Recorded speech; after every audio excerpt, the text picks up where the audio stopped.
Welcome to my course and my video on criterion F, which is reflecting on learning.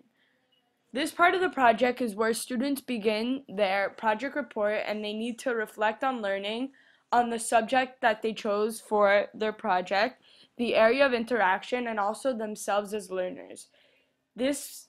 Everything that is completed in this criterion will show up in the project report. The first thing is the objectives. For this criterion, there's two objectives. The first objective is that the student should reflect on how completing the project has extended their knowledge and understanding of the topic and the focus area of interaction.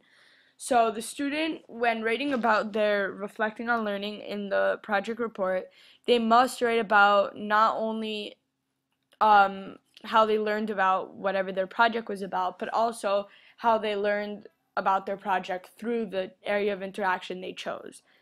And the second objective is that the student should reflect on how they have developed as a learner by completing the project. So by completing the project, every single student should have changed and also should have become a better learner themselves. So you also have to write upon how you changed as a learner. Reflect on learning is graded from 0 to 4. Score 0 is when the student has not reached the standard described by any of the descriptors given below. So the student didn't complete any of the objectives. This is the lowest score. Score 1 is when the student demonstrates minimal of the objectives. Score 2 is when the student demonstrates some of the objectives. Score 3 is when the student demonstrates satisfactory objectives. Score 4 is when the student demonstrates well-developed of the objectives.